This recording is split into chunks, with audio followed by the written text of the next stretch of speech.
If you want to know something about yourself, sit on your bed one night and say to yourself, you got to mean this. Like, you got to be desperate. This is no game. What's one thing I'm doing wrong that I know I'm doing wrong, that I could fix, that I would fix? You meditate on that, you'll get an answer. And it won't be one you want, but it'll be the necessary. To get something you never had, you have to do something you never did. You gotta change that shit, man. Yeah, but you don't understand my life, David. Yeah, I do. That's the thing about it. I get that mentality. I once had that mentality that no one understands what the fuck I'm going through. And if you keep that mentality, you're gonna stay in the same exact spot that you're in. You're never alone. Everybody's going through shit. So when people get this mentality of like, you don't understand me, you can throw a fucking rock to someone that can understand you if they're willing to break themselves down and stop hiding. A lot of people understand you.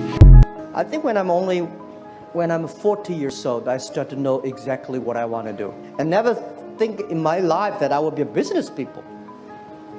And I never thought I would be a teacher. So I become a teacher, I never thought about it. I become an entrepreneur, I never thought about it. And all the others, I want to be a policeman, rejected. I want to be, even want to be a waiter in the KFC, were rejected. Most of the dreams, you may think about it, but does not work out. This is my advice to the young people, 25 years old. Make enough mistakes. Don't worry. Any mistake is an income, is a wonderful revenue. When you are 50 to 60 years old, work for the young people. Because young people can do better than you. What effect did it have, though, being rejected? Well, I think we have to get used to it. We're not that good. Even today, we still have a lot of people reject us. I think when I graduate from universities, and before for 3 years I tried to fill in the universities. So I applied jobs for 30 times, got rejected. I went for a police, they said, no, you're not good. I went to even the KFC. When KFC came to China, come to my city, 24 people went for the job. 23 people were accepted. I was the only one guy. And we went for police. 5 people, 4 of them accepted. I was the only guy that I received it. So to me, being turned down, rejected. Oh, by the way, I told you that I applied for Harvard for 10 times, rejected. I know I'll be rejected. I just want to say that. Yeah, sorry now. Don't worry. Any mistake is an income, is a wonderful revenue for you. So I told myself and told my young people, before 20 years old, be a good student. When you do entrepreneur, just learn some experience. Before 30 years old, follow somebody. Go to a small company. Normally in a big company, it is good to learn processing. You are a part of a big machine. But when you go to a small company, you learn the passion, you learn the dreams. You learn how to do a lot of things at one time. So before 30 years old, it's not which company you go, it's which boss you follow. It's very important. A good boss teaches you differently. And from 30 to 40 years old, you have to think very clearly when you're working for yourself. If you really want to be an entrepreneur. When you're 40 to 50 years old, you have to do all the things that you are good at. Don't try to jump into the new area. It's too late. You may be successful, but the rate of dying is too big. So 40 to 50, think about how can you focus on things that you are good at. But when you are 50 to 60 years old, work for the young people. Because young people can do better than you. So rely on them, invest on them, making sure they're good. So when you are over 60 years old, spend time for yourself. On the beach, sunshine, right? It's too late for you to change normally. But this is my advice to the young people, 25 years old. Make enough mistakes. Don't worry. You fall, you stand up. You fall, you stand up. Enjoy it. 25 years old. Enjoy the show. Enjoy the show. What is the common denominator of failure? Why are you failing? You never say because of me. Oh, it's the competition. It's the economy. It's the president. If you wake up tomorrow morning and blame your failure on someone or something else, you have no reason to change, do you? But if you woke up in the morning and looked in the mirror and said, I am failing because of me, the decisions that I make, the energy I put in, I'm not passing the blame. If you look in the mirror tomorrow and say that, you will change. Because nobody likes thinking of themselves as a failure. You must be very intentional and deliberate. You're not gonna wake up one day and find a law degree. You're gonna have to work for it.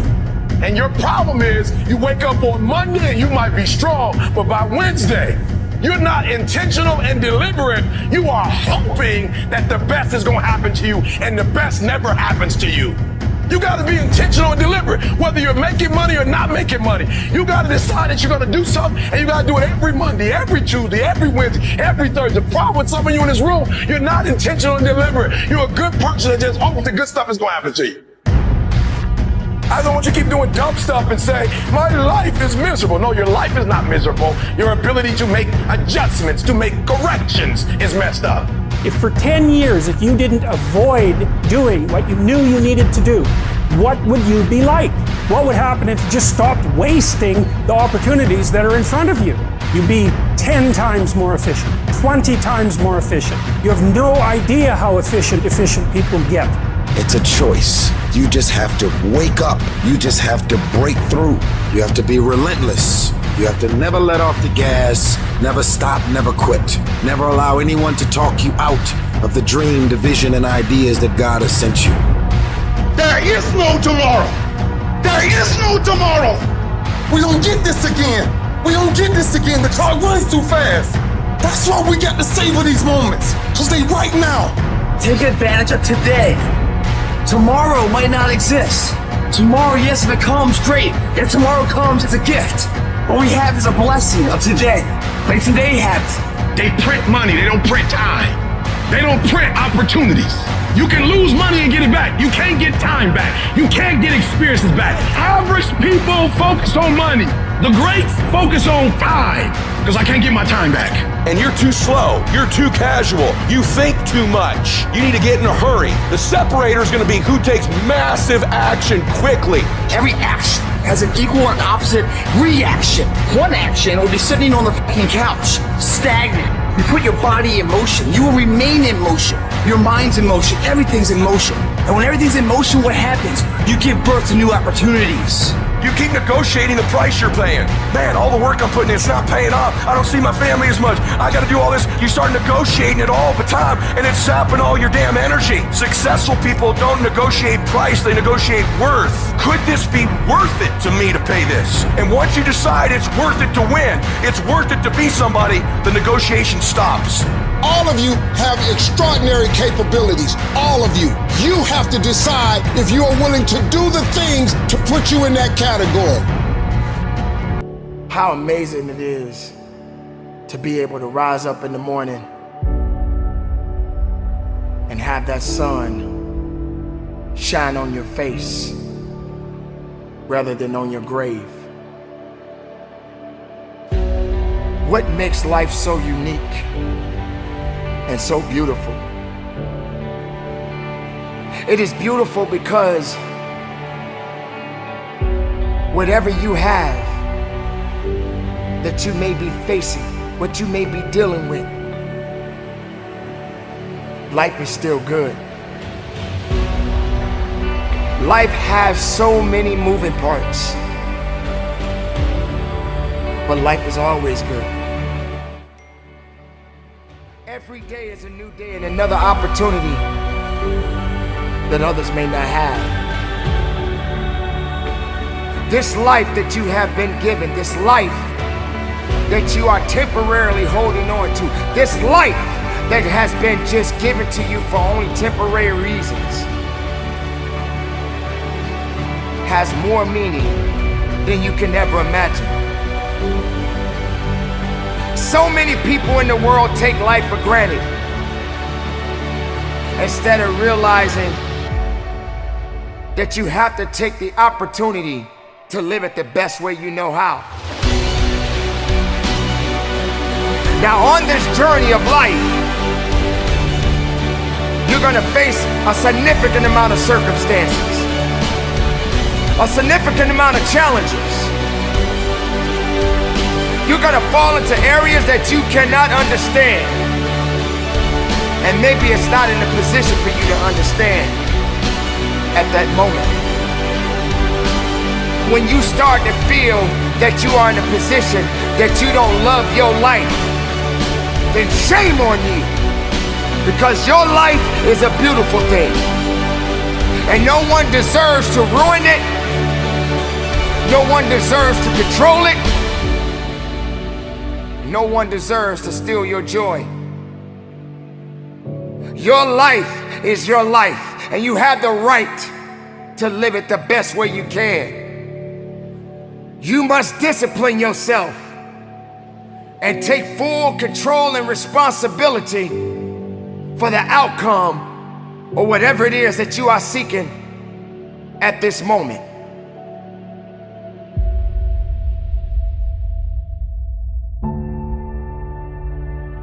There are going to be so many different things that you will embark on. There are going to be so many things that's going to try to slow you down. There are going to be so Manajer, ada klien udah nggak bisa minjem uang di mana-mana. Saat ini sedang mendaftar di isi cash kita. Apa? Cepat. Look, women have to express aggression somehow unless you're willing to say that they're not aggressive. They tend not to do it physically, not to the degree men do, so they use other channels. And what other channels are there other than physical aggression if you're going to be aggressive? Well, you go after people verbally. You go after them with innuendo and gossip and reputation destruction. And that's how it works. And just to be clear, that you think that's predominantly a female modus operandi? It isn't that I think that. Well, I'm it's that the clinical literature indicates that. It isn't that I think it. Well, I'm not interviewing the clinical literature. I'm interviewing you. What do you think? Well, I'm a psychologist and a scientist, You're and a I tend to base my opinions on what I've read in the broad, relevant clinical literature. I'm not making this stuff up. I studied antisocial behavior for like 15 years. I'm actually quite an expert on it. I usually train 6 weeks for fight. I've trained 4 months for fight. I'm chopping trees. I've done something special. I've wrestled with an alligator. I've tussled with a... I believe you totally. I believe you completely. I have tussled with a whale. I done handcuffed lightning, throw thunder in jail. Now you know I'm bad. Only last week I murdered a rock, injured a stone, hospitalized a brick. I'm so mean I make medicine sick. I think when I'm 40 years old, I start to know exactly what I want to do. I never think in my life that I would be a business people. And I never thought I would be a teacher. So I become a teacher, I never thought about it. I become an entrepreneur, I never thought about it. And all the other, I want to be a policeman, rejected. I want to be, even want to be a waiter in the KFC, were rejected. Most of the dreams, you may think about it, but they're not work out. This is my advice to the young people, 25 years old. Make enough mistakes. Don't worry. Any mistake is an income, is a wonderful revenue. When you are 50 to 60 years old, work for the young people. Because young people can do better than you. What effect did it have, though, being rejected? Well, I think we have to get used to it. We're not that good. Even today, we still have a lot of people reject us. I think when I graduated from universities, and before for 3 years I tried to fill in the universities. So I applied jobs for 30 times, got rejected. I went for a police, they said, no, you're not good. I went to even the KFC. When KFC came to China, come to my city,